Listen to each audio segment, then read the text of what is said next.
ఈరోజు మనం మాట్లాడుకోబోయేటువంటి ముఖ్యమైనటువంటి విషయం ఏమిటి అని అంటే మొబైల్ ఫోన్ అడిక్షన్ మరియు ఇతర ఎలక్ట్రానిక్ డివైజెస్ యొక్క అడిక్షన్ అంటే టీవీ మొదలగునవి. ఇప్పుడు మనం ఉన్నటువంటి ఈ కాలంలో మొబైల్ ఫోన్ మరియు ఇతర ఎలక్ట్రానిక్ డివైజెస్ అనేటువంటిది ఒక అవసరం. కానీ ఈ అవసరం అనేది ఒక దురలవాటుగా మారి, ఒక చెడు అలవాటుగా మారి మన జీవితాన్ని ఈ యొక్క ఎలక్ట్రానిక్ డివైజెస్, మొబైల్ ఫోన్ వంటి డివైజెస్ మన యొక్క జీవితాన్ని నియంత్రించే స్థాయికి చేరుకున్నాయన్నమాట. ఈ ఎలక్ట్రానిక్ డివైజెస్, ఈ మొబైల్ ఫోన్లు మన అవసరానికి మించి వాడటం వల్ల అవి మన జీవితాన్నే శాసిస్తున్నాయి.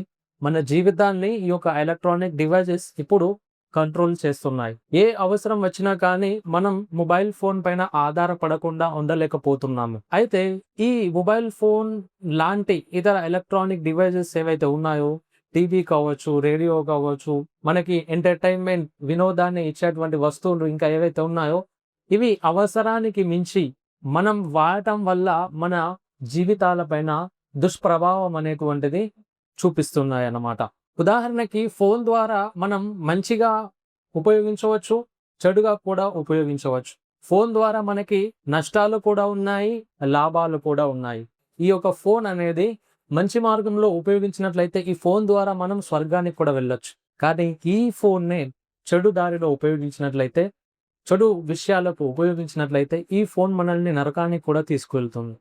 అయితే సోదరులారా, గతంలో కొన్ని ఏళ్ల క్రితం నలుగురు ఒక చోట కలిశారు అని అంటే వారు కలిసి మెలిసి ఒక చోట కూర్చుండి కొన్ని బాధల గురించి, దుఃఖాల గురించి, ఇతరుల విషయాల గురించి, ఒకరి బాధల గురించి ఒకరు తెలుసుకొని, ఒకరి దుఃఖాల గురించి ఒకరు తెలుసుకొని, ఒకరి కష్టాల గురించి ఒకరు తెలుసుకొని, కష్ట సుఖాలను పంచుకొని సమయాన్ని గడిపేవారు. ఏదైనా ఊళ్ళో ఒక ప్రదేశంలో అక్కడ కూర్చొని వాళ్ళ సమయాన్ని స్నేహితులతో చర్చించుకుంటూ సరదాగా ఉండేది. కానీ ఎప్పుడైతే ఈ యొక్క mobile phone, smart phone revolution ఎప్పుడైతే మొదలయ్యిందో అప్పటి నుంచి ప్రతి చిన్న వయసు గల మనిషి నుండి 10 సంవత్సరాల నుండి 5 సంవత్సరాల నుండి, చిన్నప్పటి నుంచి పుట్టగానే ఒక 3 నెలల నుంచి మొదలుకొని దాదాపు 60 సంవత్సరాల వయసు గల పెద్ద మనిషి వరకు కూడా మొబైల్ ఫోన్లో లీలమైపోయి, ఇప్పుడు పరిస్థితి ఎలా మారింది అంటే, గతంతో పోల్చినట్లయితే నలుగురు వ్యక్తులు ఒక చోట జమై కూర్చున్నట్లయితే, నలుగురు వ్యక్తులు ఒక చోట ఉన్నట్లయితే ఆ నలుగురు వ్యక్తులు కూడా 4 ఫోన్లలో చూసుకుంటూ జీవితాన్ని గడుపుతున్నటువంటి పరిస్థితి వచ్చింది. ఆ ఫోన్లలో ఒకరి గురించి ఒకరికి సంబంధం లేకుండా ఫోన్లో రీల్స్ అని, ఎంటర్టైన్మెంట్ సంబంధించిన వీడియోస్ అని రకరకాలుగా ఆ ఫోన్లలో లీలమై ఇతరుల గురించి పట్టించుకోవడం మర్చిపోతున్నారు. కొన్ని ప్రదేశాలలోనైతే చిన్నపిల్లలని గాలికి వదిలేసి పేరెంట్స్ ఫోన్లలో చెరొక ఫోన్ తీసుకొని తల్లి ఒక ఫోన్, తండ్రి ఒక ఫోన్లో బిజీ అయిపోయి పిల్లల్ని వదిలేయడం ద్వారా ఆ పిల్లలు కూడా ఫోన్ వాడేసి వాళ్ళు కూడా ఫోన్కి అడిక్షన్ అయిపోతున్నారు, ఫోన్కి అలవాటు పడిపోతున్నారు. ఈ యొక్క ఫోన్ ద్వారా చాలా అంటే చాలా ఫిత్నాలు, చాలా అంటే చాలా ఉపద్రవాలు వస్తున్నాయి. చాలా మంది ఆత్మహత్యలకి ఈ ఫోన్ కారణమవుతుంది. చాలా రకాల నేరాలకి ఈ యొక్క ఫోన్ అనేది కారణమవుతుంది. పల్లెటూరు నుంచి మొదలుకొని పెద్ద పెద్ద మెట్రో సిటీస్ వరకు కూడా ఈ ఫోన్ ద్వారా చాలా నష్టాలు అనేటువంటివి ఉన్నాయి. ముఖ్యంగా ఈ యొక్క స్మార్ట్ ఫోన్ ఎప్పుడైతే వచ్చిందో, ఇంటర్నెట్ ఎప్పుడైతే వచ్చిందో, ఫ్రీ ఇంటర్నెట్ ఎప్పుడైతే వచ్చిందో, ఇంకా అప్పటి నుంచి అశ్లీల కార్యాలలో, పోర్నోగ్రఫీలో ఫోన్ యూజెస్ ఇంకా ఎక్కువగా అయిపోయాయి. రకరకాల రీల్స్ చేయడంలో పని పాట లేకుండా ఏవి పడితే అవి కంటెంట్ని రీల్స్గా చేసి సోషల్ మీడియాలో అప్లోడ్ చేయడం, మంచివి చెడ్డవి అన్నీ కలిపి ఈ యొక్క ఫోన్లో రావడం ద్వారా నేడు మనిషి ఒక డిప్రెసివ్ జీవితాన్ని, ఒక ఆందోళనకరమైనటువంటి జీవితాన్ని గడిపేటువంటి పరిస్థితి నేడు ఉందన్నమాట. కాబట్టి సోదరులారా, ఫోన్ ద్వారా జరిగేటువంటి నష్టాలు చాలా ఉన్నాయి. ఇప్పుడు ఈ ఫోన్ అనేది మన యొక్క జీవితాలను కంట్రోల్ చేసే స్థాయికి చేరుకుంది. ఫోన్ చిన్న పిల్లల నుండి పెద్దవాళ్ళ వరకు కూడా కంట్రోల్ చేస్తుంది. ఉదాహరణకి చిన్న పిల్లలు ఏడుస్తున్నట్లయితే అన్నం తినకపోయినా ఇంట్లో 3 నెలల పిల్లవానికి కూడా ఫోన్ చూపిస్తూ భోజనం అనేది పెడుతున్నారు. ఫోన్ చూపించకపోతే ఆ అబ్బాయి తినడు. ఆ పిల్లగాడు కానీ ఫోన్ చూపిస్తేనే తింటాను అని గొడవ చేస్తారు. అంటే ఆ స్థాయిలో తల్లిదండ్రులు పిల్లలకి చిన్నప్పటి నుంచే ఫోన్ అనేటువంటిది అలవాటు చేయిస్తున్నారు. అయితే ఈ మొబైల్ ఫోన్ ప్రభావం వల్ల ఎలాంటి నష్టం కనబడుతుందంటే పిల్లలపైన, ఈ మొబైల్ ఫోన్ ప్రభావం పిల్లలపైన ఏ స్థాయిలో ఉంది అని అంటే, మనకి ఎన్‌డీటీవీ హెల్త్, ఎన్‌డీటీవీ మనకి న్యూస్ ఛానల్, మన యొక్క భారతదేశంలో చాలా పేరుగాంచినటువంటి న్యూస్ ఛానల్. ఈ యొక్క NDTV health screen time study report ప్రకారం ఏం చెప్తున్నారంటే వీళ్ళు, 72% మంది పిల్లలు రోజుకి 3 గంటల నుంచి 6 గంటలు ఫోన్ అనేటువంటిది వాడుతున్నారు. 60% మంది పిల్లలకు చదువుపై దృష్టి పెట్టకుండా ఈ ఫోన్ అనేటువంటిది ఉంది. అంటే ఫోన్‌లో లీలమైన కారణంగా పిల్లలు చదువుపైన కూడా దృష్టి పెట్టలేకపోతున్నారు. అంటే 60% మంది పిల్లలు చదువులో దృష్టి పెట్టేటువంటి సమస్యలు ఈ ఫోన్ అనేటువంటిది క్రియేట్ చేస్తుంది. తర్వాత 48% పిల్లలలో చిరాకు, కోపం చిన్న వయసు నుండే వస్తుంది. 48% మంది పిల్లలలో చిరాకు, కోపం అనేది చిన్న వయసు నుంచే వాళ్ళకి వస్తుంది. మీరు చూస్తున్నారనుకుంటా మీడియా ఛానళ్లలో ఫోన్ ఇవ్వని కారణంగా తల్లిని కొట్టి చంపేసినటువంటి సంఘటన ఒకటి వైజాగ్‌లో జరిగింది. అలా మన దేశంలో చాలా చోట్లలో జరుగుతున్నాయి. ఈ విధంగా ఫోన్ అనేటువంటిది చాలా దురదృష్టకరంగా మనల్ని నియంత్రిస్తుంది. అదే విధంగా 41% మంది పిల్లలలో నిద్రలేమి సమస్యలు ఈ యొక్క ఫోన్ ద్వారా ఏర్పడుతున్నాయి. ఈ విధంగా ఎన్‌సీబీఐ స్టడీ ప్రకారం భారతదేశంలో చిన్న పిల్లలు 5 ఏళ్ల లోపు ఉన్నవారు రోజుకు 2.5 గంటలు స్క్రీన్ టైం అనేటువంటిది ఉంటుంది. దాదాపు 2.5 గంటలు 5 ఏళ్ల లోపు ఉన్నటువంటి పిల్లలు ఈ యొక్క ఫోన్ యొక్క మొబైల్ స్క్రీన్ ఏదైతే ఉంటుందో ఆ స్క్రీన్ టైం అనేటువంటిది ఉంటుంది. అంటే దాదాపు మన యొక్క భారతదేశంలో చిన్న పిల్లలందరిపైన కూడా మొబైల్ ఫోన్ ప్రభావం ఈ స్థాయిలో ఉంది. దీని ద్వారా నష్టం ఏం జరుగుతుంది? ఫలితంగా ఏం జరుగుతుందంటే వాళ్ళ యొక్క మెదడు అభివృద్ధి అనేది తగ్గుతుంది. ఇంకా వారు చదువు పైన దృష్టి అనేది తగ్గుతుంది. ఇంకా నిద్ర లోపాలు అనేటువంటివి వస్తున్నాయి. ఇంకా ఒంటరితనం చిన్నప్పటి నుండే వాళ్ళలో ఒంటరితనం అనేటువంటిది ఏర్పడుతుంది. ఆందోళన అనేటువంటిది పెరుగుతుంది. ఇంకా కుటుంబ సంబంధాలు అనేటువంటివి తెగిపోతున్నాయి ఈ యొక్క ఫోన్ అనేది ఈ స్థాయిలో ఉపయోగించడం ద్వారా. ఇప్పుడు ఇందాక నేను చెప్పినటువంటి ఈ యొక్క స్టాటిస్టిక్స్ ఏవైతే ఉన్నాయో ఇవి మనకి మన భారతదేశంలో ఎన్‌డీటీవీ ద్వారా చెప్పినటువంటి ఈ యొక్క స్టాటిస్టిక్స్ అన్నమాట. అదేవిధంగా పెద్దవారి పైన ఈ యొక్క మొబైల్ ఫోన్ ప్రభావం ఏ స్థాయిలో ఉంది అని అంటే, చిన్న పిల్లలే కాదు, చిన్న పిల్లలతో పాటు పెద్దవాళ్ళు కూడా ఈ యొక్క మొబైల్ ఫోన్‌కి అడిక్ట్ అయిపోయి, ఈ యొక్క మొబైల్ ఫోన్ అలవాటుకి బానిస అయిపోయి పెద్దవాళ్ళు కూడా తమ యొక్క జీవితాలని పాడు చేసుకుంటున్నారు. పెద్దవాళ్ళ పైన ఈ యొక్క మొబైల్ ఫోన్ ప్రభావం ఏ స్థాయిలో ఉంది అని అంటే, యావరేజ్‌గా పెద్దవారు రోజుకు 4 గంటల నుండి 7 గంటల వరకు ఈ యొక్క ఫోన్ అనేటువంటిది వాడుతున్నారు. 50% మందికి పైగా ఫోన్ లేకుండా ఉండలేకపోతున్నారు. అంటే భార్య లేకపోయినా ఉంటారేమో కానీ ఫోన్ లేకుండా ఉండలేని పరిస్థితి నేడు ఏర్పడిందన్నమాట. 50% మంది పెద్దవారు యావరేజ్‌గా ఫోన్ లేకుండా ఉండలేకపోతున్నారు. తర్వాత 48% మందికి పైగా నిద్ర లోపాలు, రాత్రిళ్ళు ఫోన్ వాడడం వల్ల 45% మందిలో నిద్ర లోపాలు ఉంటున్నాయి ఈ యొక్క ఫోన్ వాడటం వల్ల. తర్వాత 40% మందికి ఏకాగ్రత తగ్గింది, పనిలో ప్రొడక్టివిటీ, పనితనం అనేటువంటిది తగ్గింది ఫోన్ వాడడం వల్ల. ఉదాహరణకి ఏదైనా పని చేస్తున్నాడు, పని చేసేటువంటి సమయంలో ఫోన్ లో ఇంటర్నెట్ ఉంది, ఏదైనా ఎంటర్టైన్మెంట్ సంబంధించినటువంటి వీడియో చూస్తాడు, అతను పని పక్కన పెట్టేస్తాడు, ఫోన్ లో లీలమైపోయి ఆ యొక్క వీడియో చూసుకుంటూ గంటల పాటు అందులోనే సమయం అనేటువంటిది వృధా చేస్తాడు. ఈ విధంగా మన యొక్క పని సమయం ఏదైతే ఉందో ఆ పని సమయంలో ఫోన్ వాడటం వల్ల కూడా మన యొక్క పనిలో మన యొక్క పనితనం తగ్గిపోయి, మన యొక్క ప్రొడక్టివిటీ అనేది తగ్గిపోయి ఏమవుతుంది, మన యొక్క సమయం వృధా అవుతుంది. కాబట్టి ఏమంటున్నారు ఇక్కడ, 40% మందికి పైగా వారి యొక్క ఏకాగ్రత తగ్గి వాళ్ళ యొక్క ప్రొడక్టివిటీ అనేది తగ్గింది ఈ యొక్క ఫోన్ అనేది ఎక్కువగా ఉపయోగించడం వల్ల. ఈ విధంగా ఫోన్ వల్ల నమాజులో ఏకాగ్రత తగ్గుతుంది, మన యొక్క సమయం అనేది, మన యొక్క టైం అనేది వృధా అవుతుంది. తర్వాత దీంతో పాటు స్ట్రెస్, ఆందోళన, డిప్రెషన్ అనేటువంటిది పెరుగుతుంది. ఇంకా కుటుంబంతో సమయం తగ్గుతుంది. తర్వాత ఈ ఫోన్ ద్వారా కూడా అండ్ రకరకాల సమస్యలు కుటుంబంలో ఈ యొక్క ఫోన్ ద్వారా అనేక బంధాలు అనేటువంటివి విడిపోయాయి. చాలా మంది భార్యాభర్తలు యొక్క ఫోన్ ద్వారా కూడా విడిపోయిన వారు ఉన్నారు. కాబట్టి ఈ స్థాయిలో నేడు మన జీవితాలని ఒక ఫోన్ అనేటువంటిది నియంత్రిస్తుంది. అయితే ఈ ఫోన్ చిన్న పిల్లలలో ఎంత ప్రభావం చూపిస్తుందో మనం తెలుసుకున్నాం. అదే విధంగా పెద్దవారిలో ఈ యొక్క ఫోన్ ఎంత ప్రభావం చూపిస్తుందో మనం తెలుసుకున్నాం. ఇంకా ఈ మొబైల్ ఫోన్ ద్వారా అనేక రకాల క్రైమ్స్ కూడా జరుగుతున్నాయి. అనేక రకాల నేరాలు కూడా జరుగుతున్నాయి. కొన్ని రిపోర్ట్స్ ప్రకారం ముఖ్యంగా మన ఇండియాలో పేరుగాంచినటువంటిది నేషనల్ క్రైమ్ రికార్డ్స్ బ్యూరో ప్రకారం భారతదేశంలో ఆన్‌లైన్ మోసాలు అంటే సైబర్ ఫ్రాడ్స్ ఏవైతే ఉన్నాయో ఇవి వేగంగా పెరుగుతున్నాయి.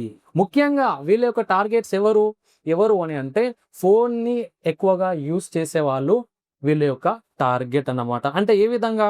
బ్యాంక్ స్కామ్‌లు. దీనివల్ల వేలాది మంది డబ్బులు పోగొట్టుకున్న వాళ్ళు ఉన్నారు. అంతేకాదు social media fake accounts create చేసి మోసాలు చేయడం. అంతేకాదు సైబర్ బుల్లీయింగ్ ఇది ఇప్పుడు చాలా మంది దీన్ని ఎదుర్కొంటున్నారు. అంటే చెడు కామెంట్లు చేయడం, అవమానపరిచే మెసేజ్‌లు చేయడం, ఫేక్ అకౌంట్స్‌తో ట్రోల్ చేయడం, ఫోటోలు, వీడియోలు ఎడిట్ చేసి షేర్ చేయడం, తర్వాత పబ్లిక్‌గా హేళన చేయడం.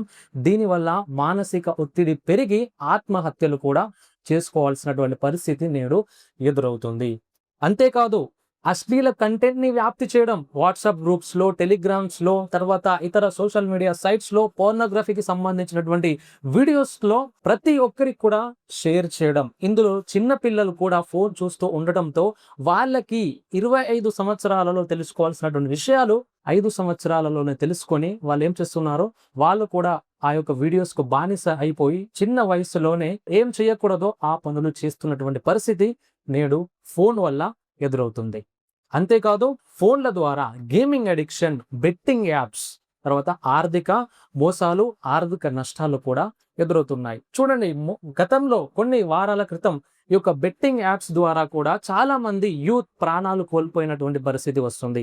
బెట్టింగ్ యాప్స్‌లో డబ్బులు వస్తున్నాయని త్వరగా డెవలప్ అవ్వచ్చు, త్వరగా లక్షలు సంపాదించవచ్చు, కార్లు తర్వాత బంగ్లాలు కొనొచ్చు అనేటువంటి ఒక దురాలోచనతో ఇంట్లో చదువుకో అని ఇచ్చినటువంటి తన తండ్రి చదువు కోసం ఇచ్చినటువంటి డబ్బులని బెట్టింగ్ యాప్స్‌లో పెట్టేసి అవి లక్షల కొద్దీ అందులో వాడు తీసుకోగానే వీళ్ళేం చేస్తున్నారు? ఇంట్లో ఏం సమాధానం చెప్పుకోవాలో తెలియక వాళ్ళు సూసైడ్ చేసుకుంటున్నారు, ఆత్మహత్య చేసుకుంటున్నారు. కాబట్టి ఫోన్ అనేది ఇప్పుడు ఉన్నటువంటి కాలంలో చాలా అంటే చాలా మన యొక్క జీవితాలని కంట్రోల్ చేస్తుంది. ఈ ఫోన్ సరైన మార్గంలో ఉపయోగించుకున్నట్లయితే మనకి చాలా లాభాలున్నాయి. కానీ ఇదే ఫోన్‌ని మన యొక్క వ్యక్తిగత మన లాభాల కోసం, మన యొక్క మనోవాంఛలని తీర్చుకోవటానికి, మన యొక్క చెడు అలవాట్లని, తర్వాత చెడు కోరికలను తీర్చుకోవడానికి గనక ఈ ఫోన్ ఉపయోగించినట్లయితే దీని ద్వారా అనేక రకాల ఇబ్బందులు ఎదురవుతాయి. చాలా మందికి జీవితాల నాశనం అవ్వడానికి ఈ ఫోన్ అనేది నేడు ప్రధాన పాత్ర పోషిస్తుంది. అయితే సోదరులారా, ఇవన్నీ విషయాలు చెప్పడానికి గల కారణం ఏంటిది అని అంటే ఈ ఫోన్ అనేది మన జీవితాల పైన ఎంత ప్రభావం చూపిస్తుంది. ఈ ఫోన్ని మనం గనక అవాయిడ్ చేస్తూ ఫోన్ని ఎంత ఉపయోగించాలో అంతే ఉపయోగించుకుంటూ గనక మనం జీవితాన్ని గడిపినట్లయితే మనకి చాలా సమయం లభిస్తుంది. ఆ సమయాన్ని మనం చాలా మంచి విషయాలలో పెట్టవచ్చు. చాలా మంది డాక్టర్స్ రీసెంట్‌గా ఏం చెప్తున్నారు? మీకు పిల్లల పైన ప్రేమ ఉంటే మీరు ఫోన్ ఇవ్వకండి, జంక్ ఫుడ్ తినిపించకండి. కానీ చాలా మంది ఏం చేస్తున్నారు? ఫోన్ ఇవ్వకుంటే అరే చిన్న పిల్లగాడు ఫోన్ అడుగుతున్నాడు, ఫోన్ ఇస్తే ఏమవుతుంది? ఆయన ఏడుస్తున్నాడు కదా అంటారు. పిల్లల పైన ఆ మాత్రం ప్రేమ లేదా అని అంటారు. కానీ ఫోన్ ఇవ్వడం ద్వారా మనం తెలుసుకున్నాం వాళ్ళపైన ఏ స్థాయిలో ప్రభావం అనేది ఉంటుంది. ఈ విధంగా చాలా మంది నమాజ్ సమయంలో కూడా ఈ ఫోన్ అనేటువంటిది వాడుతున్నారు. తర్వాత ఈ విధంగా చేయడం ద్వారా వాళ్ళకి ఖురాన్ చదవటానికి కూడా సమయం అనేటువంటిది లేకుండా పోతుంది. కుటుంబంతో మాట్లాడేటువంటి సమయం కూడా లేకుండా పోతుంది. ఫోన్ యూజ్ చేయడం వల్ల ఏమవుతుంది? ఇంట్లోకి రాగానే చార్జ్ అవ్వగానే మళ్ళీ ఫోన్‌లో రీల్స్ చూడటం, లేదా ఇతర ఎంటర్‌టైన్‌మెంట్స్ వీడియో చూడటం, అజాన్ అవుతున్నా కానీ పట్టించుకోకపోవడం, ఇంట్లో పిల్లవాడు ఏడుస్తున్నా కానీ పట్టించుకోకపోవడం, ఈ విధంగా భార్య ఏదైనా పని చెప్పినా కానీ ఆ ఫోన్‌లో ఇయర్ ఫోన్స్ పెట్టుకొని ఏదైనా సినిమా చూస్తూ, లేదంటే ఏదైనా ఎంటర్‌టైన్‌మెంట్ సంబంధించి కంటెంట్ చూస్తూ అందులోనే బిజీ అయిపోవడం. ఇలా మన పైన ఫోన్ అనేటువంటిది దుష్ప్రభావం అనేటువంటిది చూపుతుంది. ఈ యొక్క ఫోన్ ద్వారా సోషల్ మీడియాలో వ్యర్థమైనటువంటి వీడియోలు ఇంకా ఎక్కువగా చూస్తున్నారు.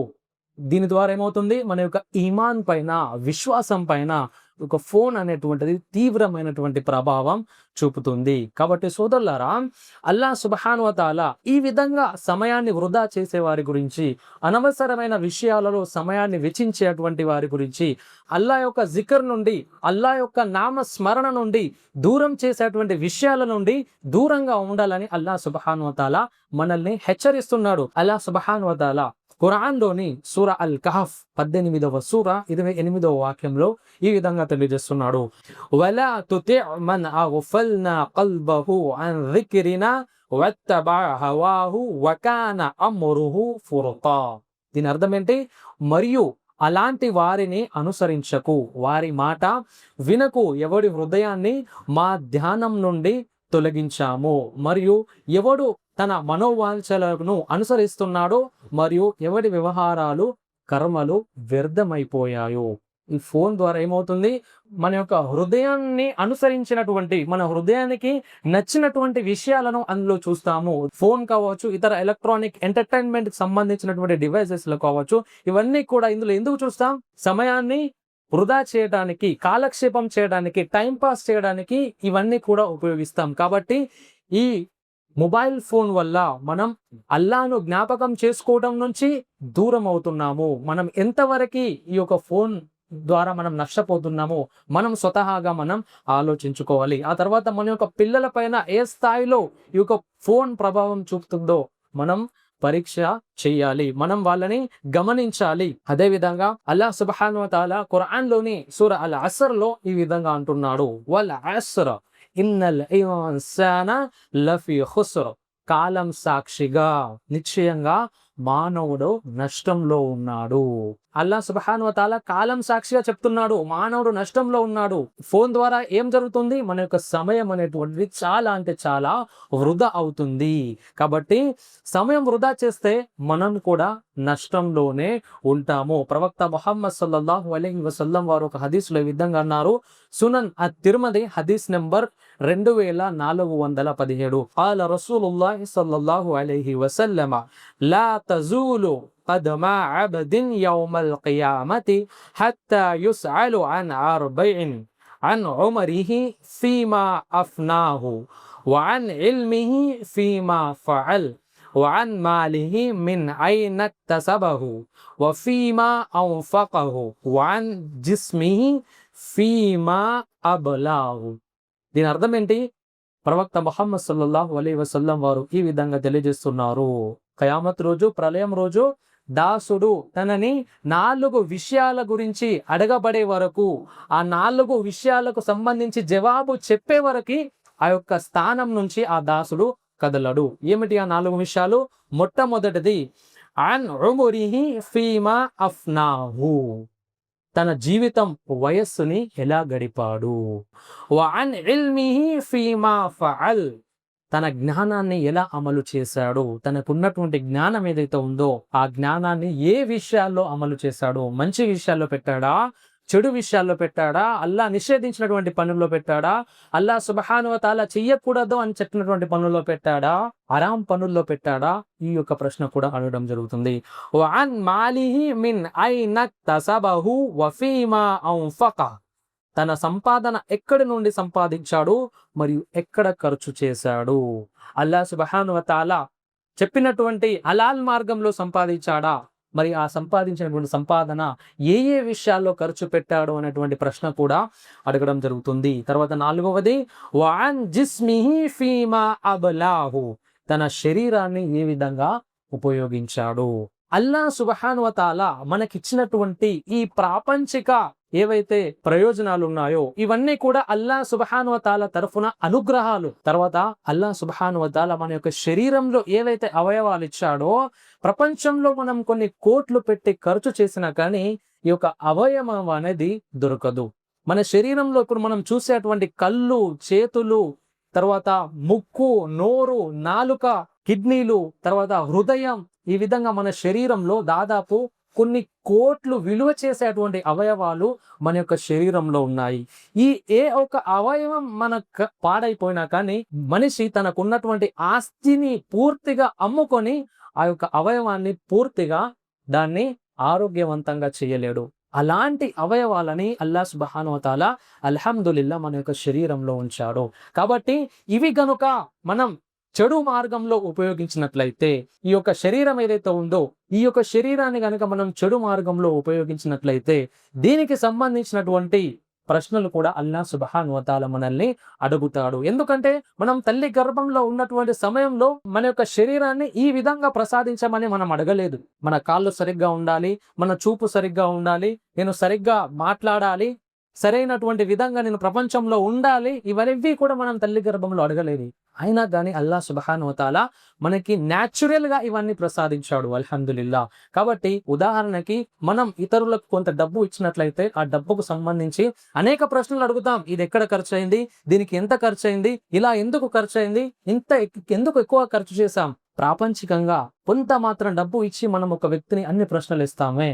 కానీ అల్లాహ్ సుబ్హానహు వ తఆలా కొన్ని కోట్ల విలువ చేసేటువంటి శరీరాన్ని మనకి ఉచితంగా ఇచ్చాడు. కాబట్టి దీన్ని వృధాగా వదిలేయడు అల్లాహ్ సుబ్హానహు వ తఆలా. దీనికి సంబంధించినటువంటి ప్రశ్నలు అడుగుతాడు. కాబట్టి ప్రాపంచికంగా మనం మన యొక్క శరీరాన్ని ఏ ఏ విషయాలలో ఉపయోగిస్తున్నాం? ఇప్పుడున్నటువంటి ఈ యొక్క జనరేషన్‌లో ఫోన్ అడిక్షన్ కారణంగా చాలా మంది చిన్న పిల్లల నుండి పెద్దవాళ్ళ వరకు కూడా ఫోన్‌లో నిమగ్నమైపోయి రాత్రి 12 వరకి, రాత్రి అర్ధరాత్రి వరకి, ఉదయం వరకి కూడా ఫోన్‌లో నిమగ్నమైపోయి ఫోన్‌ని ఎక్సెసివ్‌గా యూజ్ చేసి, అధికంగా యూజ్ చేసి చాటింగ్స్ అని, పోర్నోగ్రఫీ అని, వీడియో గేమ్స్ అని, ఎంటర్‌టైన్‌మెంట్ అని రకరకాలుగా బానిసలైపోయి మన యొక్క శరీరాన్ని హరాం పనిలో పెట్టేస్తున్నాము.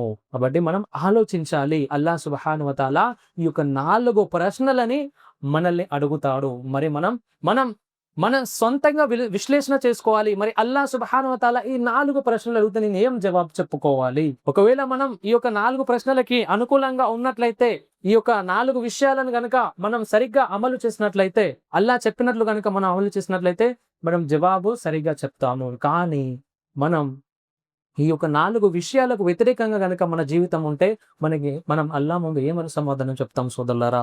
ఒకసారి మనం ఆలోచించాలి. అదే విధంగా సోదరులారా, మనకు ఇచ్చినటువంటి సమయం అనేటువంటిది ఒక అమానత్. అల్లాహ్ తరఫు నుంచి ఒక అమానత్.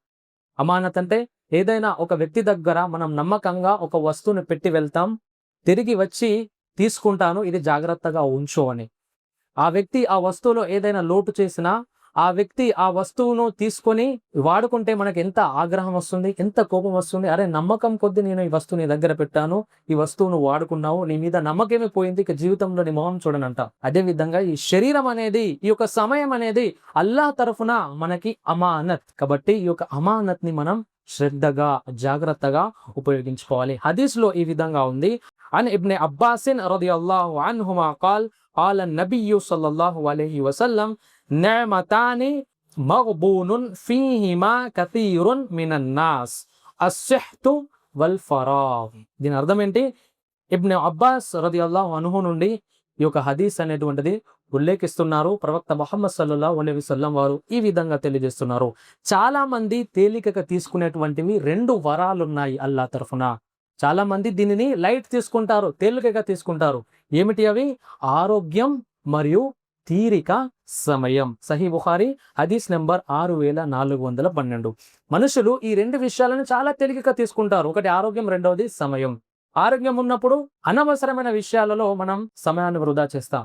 తర్వాత తీరా అనారోగ్యం పాలైన తర్వాత, అరే, అప్పుడు ఆ పని చేయకుండా ఉండాల్సింది, అప్పుడు నేను మద్యం సేవించకుండా ఉండాల్సింది, అప్పుడు నేను ఎక్కువగా ఈ పని చేయడం ద్వారా, రాత్రి పడుకోని కారణంగా, రాత్రింబవళ్ళు కష్టపడి పని చేయడం వల్ల ఈ రోజు నా ఆరోగ్యం దెబ్బతింది, కొంచెం నేను జాగ్రత్తగా ఉండాల్సిందంటాం. అదేవిధంగా తీరిక సమయం ఉన్నప్పుడు వాళ్ళతో వీళ్ళతో మనం ముచ్చట్లు పెట్టుకోవడంలో సమయాన్ని వృధా చేస్తాం, ఫోన్లో గడపడంలో సమయాన్ని వృధా చేస్తాం, మ్యూజిక్ వినడంలో సమయాన్ని వృధా చేస్తాం, టీవీ చూడడంలో సమయాన్ని వృధా చేస్తాం, స్నేహితులతో వృధా చేయడంలో సమయాన్ని వృధా చేస్తాం.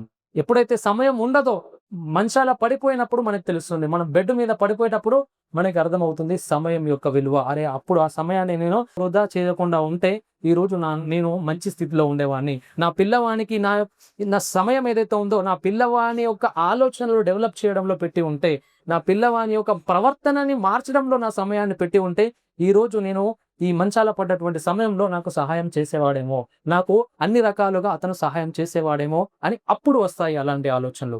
కాబట్టి సోదరులారా, ఈ యొక్క సమయాన్ని మరియు ఆరోగ్యాన్ని రెండింటిని కూడా తేలికగా తీసుకోలేకూడదు. ఇవి అల్లాహ్ సుబ్హానహు వ తఆలా మనకు ప్రసాదించినటువంటి వరాలు.